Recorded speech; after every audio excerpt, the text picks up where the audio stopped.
selamat datang di podcast Suara Negeri, tempat kita mengulas isu-isu kebangsaan dari sudut pandang generasi muda ASN. Hari ini kita bahas tema yang sangat dekat dengan kehidupan digital kita, yaitu kurangnya keamanan data pribadi di Indonesia. Bersama saya, Agustin Amanda Setalini dari BP2JK Jateng, dan 6 rekan-rekan saya dari CPNS Kementerian PU dari berbagai UKAR yang akan berbagi perspektif, pengalaman, dan solusi. Yuk, kita mulai kenalan satu persatu. Silahkan teman-teman. Halo, perkenalkan aku Agustinus Bibi Aryawardana dari BBWS Rayoba.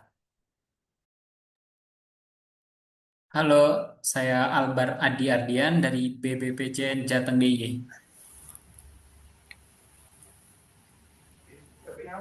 Halo semuanya, perkenalkan, aku Alexander Bagus Adi Dewanto dari BP2JK Jawa Tengah.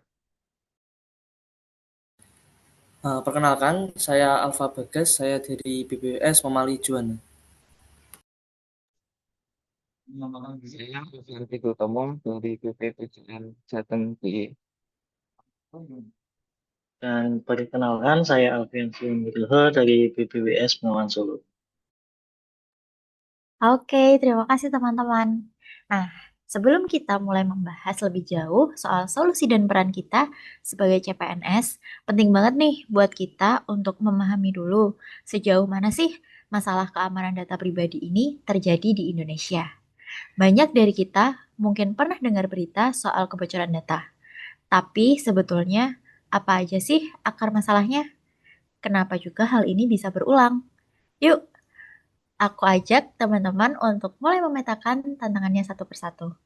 Mungkin dari sisi regulasi dulu. Boleh nih disampaikan oleh teman-teman CPNS yang memang concern di bidang keamanan dan komunikasi digital. Silakan. Oke, aku mulai ya. Sebenarnya Indonesia punya UU tentang perlindungan data pribadi. Itu UU nomor 27 tahun 2022. Tapi implementasi sama pengawasannya masih lemah. Terus masih ada aja kebocoran yang terjadi. Nunjukin kalau sebenarnya pemerintah masih belum bisa ngasih keamanan buat warganya. Mungkin isu yang terbaru tentang kerjasama kesepakatan tarif dengan Amerika Serikat yang bakal punya akses ke kelola data pribadi warga. RI ini yang dekat-dekat ini paling booming ya. Sebenarnya dalam UU Pelindungan Data Pribadi, UU PDP, dimungkinkan buat Indonesia sebagai pengendali data pribadi untuk transfer data ke luar Indonesia dengan syarat negara penerimanya harus punya tingkat pelindungan data yang mumpuni atau minimal setara nih.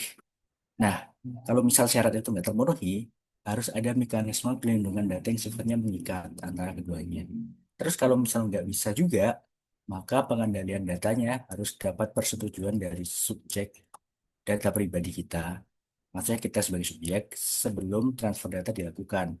Nah, masalahnya apa kita percaya sama Amerika? Atau mungkin jangan ke Amerika dulu deh, ke pemerintah kita dulu deh. Apa kita percaya dengan keamanan siber kita? Ada ingat nggak tahun 2022 ada kasus hacker Bjorka gitu yang booming.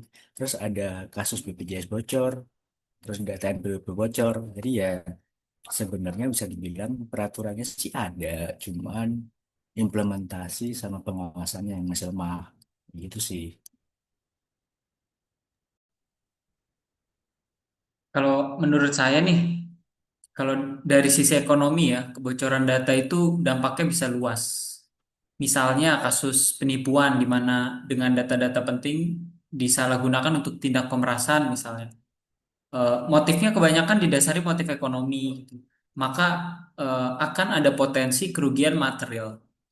Nah, jadi bisa dibayangkan ya, jika terjadi secara masif, maka bisa mengakibatkan pertumbuhan ekonomi terhambat secara nasional gitu. Kemudian dari sisi kebijakan publik, nah kebocoran data bisa membuat kepercayaan publik terhadap lembaga negara itu bisa runtuh gitu. Misal ketika data bocor dan tidak ada sanksi yang tegas, maka masyarakat merasa tidak terlindungi. Nah, jadi penting banget nih kebutuhan akan perlindungan data pribadi yang mumpuni. Gitu sih. Oke, oke. Kalau dari Mas Wibi tadi kan bicara tentang dari regulasi ya. dan Mas Albar dari latar belakangnya ekonomi atau publik. Mungkin kalau dari aku sedikit nambahin ya. Kalau dilihat dari sisi teknologi, masalah keamanan data ini sering kali terjadi karena sistem yang dipakai banyak di instansi belum benar-benar aman. Nah, misalnya ada yang pakai sistem cloud atau aplikasi digital, tapi pengaturannya itu masih asal-asalan dan aksesnya itu nggak dibatasi gitu loh. Jadi siapa saja masih bisa masuk tanpa kontrol yang jelas. Nah, terus soal edukasi cyber di lingkup internal, itu masih minim banget. Banyak pegawai yang belum paham bahaya klik link sembarangan atau pentingnya ganti password secara rutin. Padahal tuh kadang serangan itu masuknya lewat hal-hal kecil yang kayak begitu itu. Nah, makanya penting banget buat kita sebagai calon ASN muda untuk mulai mendorong perubahan dari hal-hal sederhana dulu. Kayak mengajak rekan kerja lebih berhati-hati, bantu bikin panduan keamanan digital yang praktis, atau minimal sounding dulu lah pentingnya autentikasi 2 langkah itu biar akses ke sistem nggak gampang dibobol. Gitu sih.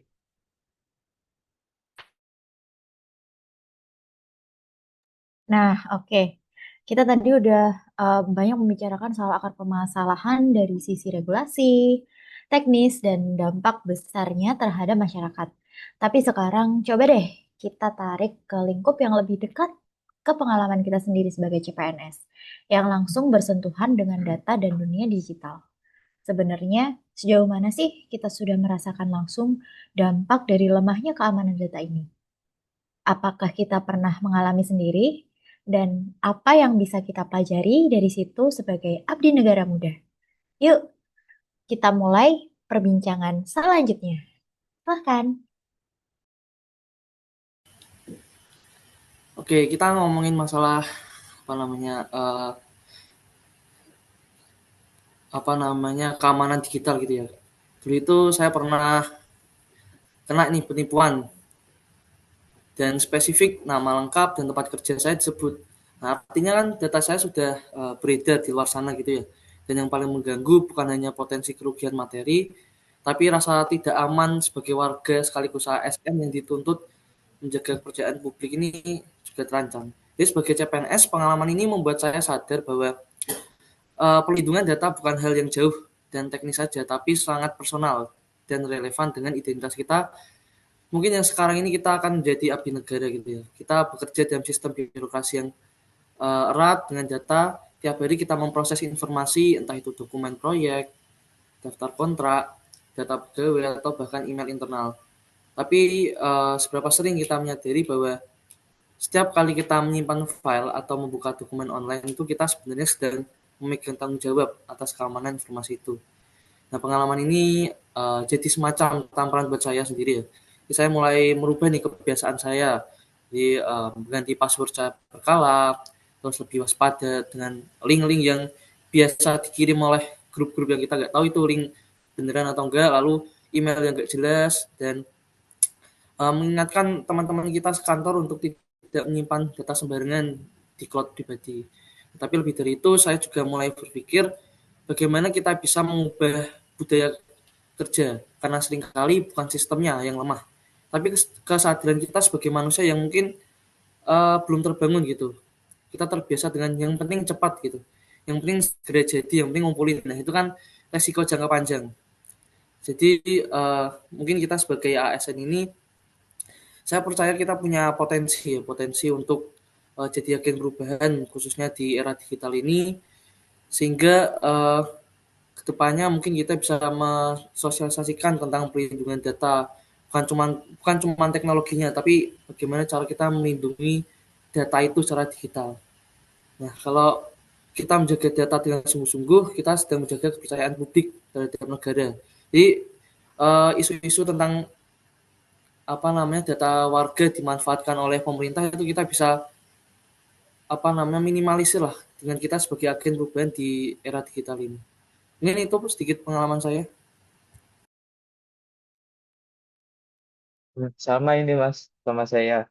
Saya juga pernah juga beberapa kali menerima SMS juga email ya terutama ya. Isinya tuh phishing gitu. Dia nyamar sebagai surat dinas, formatnya sama, pakai logo, bahkan ada kayak tanda tangan digitalnya gitu.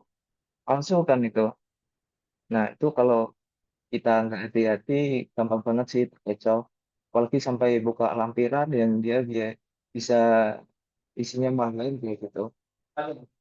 Maka dari itu, kita sebagai ASN muda harus lebih waspada terhadap email-email mencurigakan, tidak sembarangan membagikan akses, dan mulai membiasakan autentikasi multifaktor dengan sistem kita.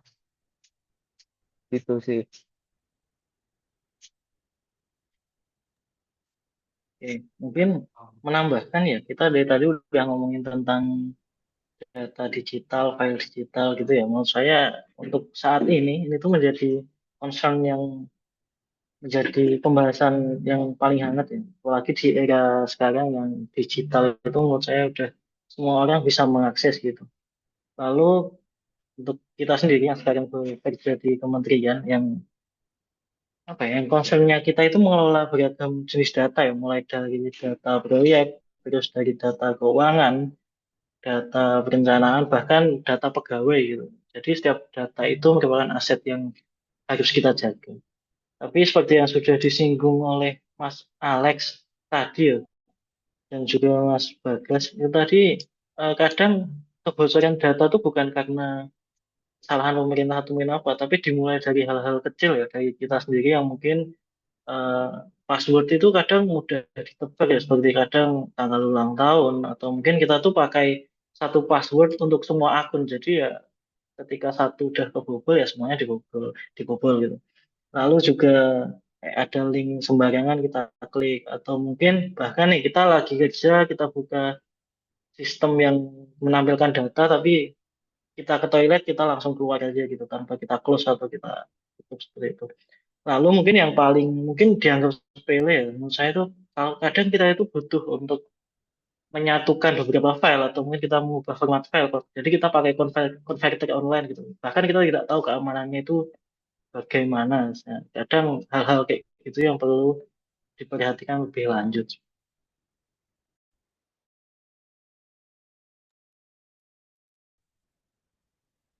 Oke, nah setelah kita sama-sama mendengar pengalaman-pengalaman tadi, kita mungkin jadi makin sadar bahwa isu keamanan data bukan cuma cerita di berita, tapi benar-benar menyentuh kehidupan kita sehari-hari.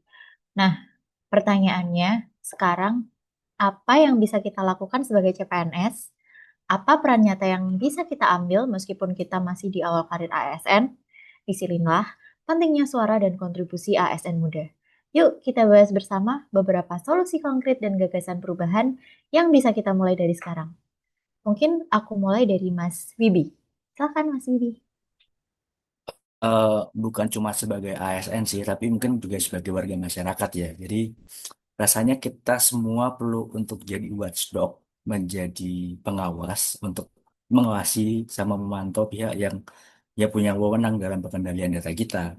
Jadi kalau ada pelanggaran, kita nggak cuma diem aja. Dan kalau ada penyalahgunaan data atau terjadi bocoran, kita bisa bersuara kayak gitu. Terus karena kita kerja di instansi, kayaknya perlu deh ada SOP ketat di tiap instansi untuk pengelolaan data. Dan ASN-ASN muda kayak kita bisa sih harusnya jadi penggerak. Apalagi kan kita sebagai digital native ya. Jadi kita harus berani menyuarakan tentang pentingnya keamanan siber kayak gitu.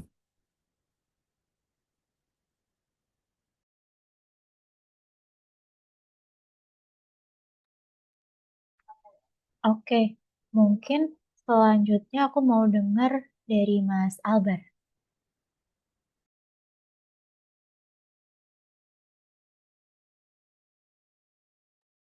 Mungkin bisa disampaikan pendapat Mas Albar, apa sih yang bisa kita lakukan sebagai CPNS atau ASN muda? Oke, selain SOP, edukasi publik juga penting. kita bisa bikin program literasi digital, terutama di daerah-daerah gitu ya. Banyak masyarakat belum sadar bahwa data pribadi itu aset yang perlu dilindungi, yang berharga gitu. Menurut saya sih itu ya.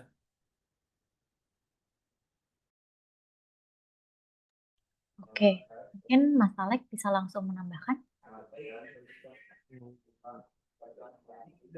Apa yang bisa kita lakukan sebagai CMNS?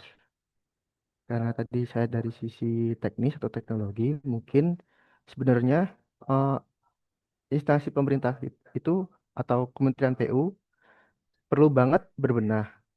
Salah satu langkah penting yang dimulai adalah bisa mulai migrasi ke sistem yang lebih aman, seperti perpindahan dari Google Drive ke apa Microsoft gitu.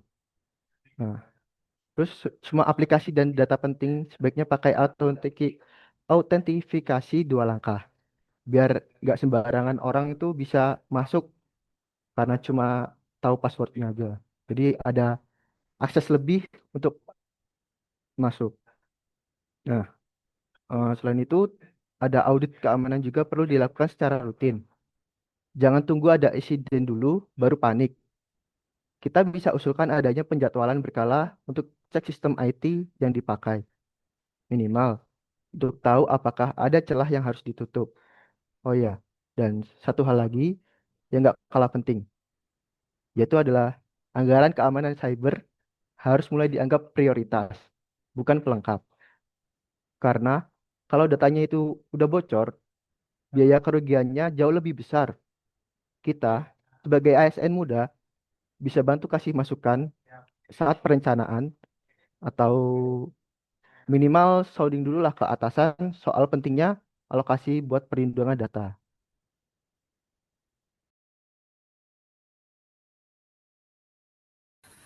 Oke, ya.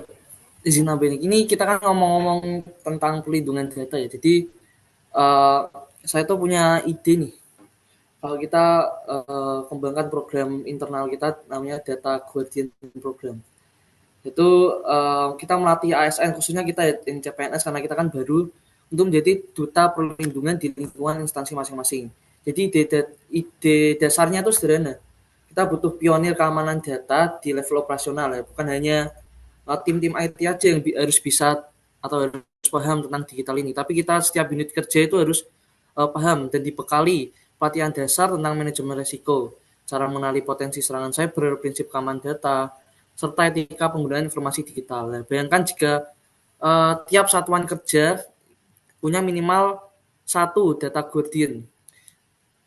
Itu orang yang bisa jadi rujukan kalau ada kebingungan. Jadi kita nggak perlu langsung ke IT, kita punya data guardian dulu nih di tingkat satuan kerja. Nah, jadi nanti mereka bisa jadi pengingat dalam penggunaan sistem digital, bahkan bisa menyampaikan laporan kalau ada celah keamanan gitu. Ini sebenarnya bukan posisi formal baru ya, tapi lebih ke fungsi sosial dan edukatif di lingkungan kerja karena kita sendiri sebagai ASN mungkin ada beberapa yang kurang aware tentang masalah ini dan mungkin termasuk saya karena tadi saya pernah kena penipuan. Nah, kenapa dimulai dari CPNS? Karena kita ini generasi yang sudah terbiasa dengan ekosistem digital ya. Mungkin mulai dari Gen Z, itu kan udah mulai kita tahu lah tentang digital, mulai digital. Dan kita bisa lebih cepat beradaptasi dan lebih mudah membangun kesadaran kolektif jika mulai dari yang muda dulu, dari kita dulu nih. Jadi sistemnya bottom up change. Dan seringkali hal ini mungkin lebih efektif daripada kita menunggu arahan dari atasan. Jadi kita setidaknya punya gagasan dulu lah. Jadi program ini harapan saya ya kalau misalnya dilakukan bisa dibuat lintas instansi juga dalam bentuk kolaboratif. Misalnya kita bisa buat modul pelatihan bersama dengan sekarang mungkin Komdigi. Jadi kita kerjasama dengan Komdigi penyesuaian kemampuan ASN dalam hal digital gitu. Jadi tidak hanya memperkuat pertahanan data di tingkat teknisnya aja, tapi juga kita membangun budaya baru bahwa keamanan data itu menjadi tanggung jawab kita bersama. Jadi bukan cuma tugas IT semata sih gitu. Itu ide dari saya. Mungkin dari saya itu. Mungkin ada tanggapan dari teman-teman yang lain.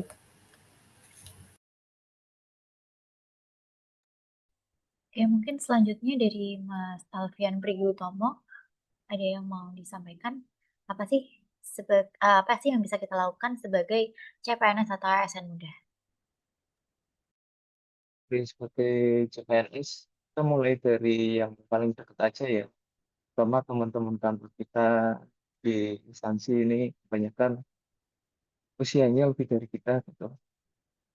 Kita ajarkan hal-hal yang simpel yang itu bisa mengurangi bahaya dan kebocoran data itu. Salah satunya kayak konvert PDF yang online tadi, kita bisa isi lah seperti aplikasi apa yang offline aja, nggak perlu diinput ke internet gitu, yang fungsinya sama dan itu lebih aman gitu. Itu kita mengingatkan kayak ganti password, lalu jangan sama semua, terutama yang terkait dengan bankan misalnya. Itu sih. Oke, terima kasih Mas. Mungkin yang terakhir dari Mas Alfian. Baik, buat tambahan mungkin gini ya, kepedulian seseorang itu terhadap data mungkin kurang karena merasa kadang data itu bukan data pribadi miliknya gitu ya. Jadi seakan cuek dengan keamanannya. Mungkin biar memotivasi semua orang itu apa ya, peduli dengan datanya, maka ada program penghargaan untuk praktik keamanan terbaik. Jadi apresiasi atau reward buat individu yang saya konsisten menunjukkan kepedulian atau kepatuhan terhadap menjaga keamanan. Jadi semua orang semangat dan peduli untuk menjaga keamanan datanya. Oke, luar biasa sekali ya teman-teman. Dari obrolan kita hari ini terlihat banget bahwa masalah keamanan data pribadi itu bukan cuma soal teknis aja atau regulasi, tapi menyentuh banyak sisi kehidupan seperti ekonomi, budaya kerja, sampai kepercayaan publik. Menarik juga tadi kita sempat bahas soal pentingnya mindset di instansi. Pentingnya edukasi publik, SOP yang kuat, audit berkala, hingga ide keren seperti Security Champion dan Data Guardian. Program dari CPNS muda seperti kita-kita ini. Dan yang bikin saya pribadi tergerak adalah saat kita menyadari bahwa perubahan bisa dimulai dari hal-hal kecil, mengganti password, menolak berbagi akses, dan berani bersuara kalau ada yang keliru. Kita nggak perlu tunggu jabatan tinggi untuk ambil peran. Kita bisa mulai hari ini dari tempat kita bertugas.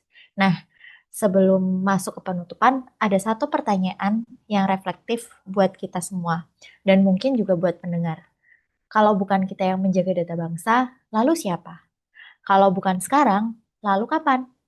Yuk sama-sama jadi generasi ASN yang tidak hanya cakap kerja, tapi juga sadar jaga kedaulatan digital bangsa.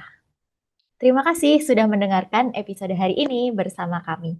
Semoga diskusi kita bukan hanya jadi wacana, tapi langkah awal membangun sistem perlindungan data yang kuat di negeri ini. Saya Agustin Amanda Satalini bersama rekan-rekan CPNS Kementerian PU pamit undur diri. Sampai jumpa di episode berikutnya.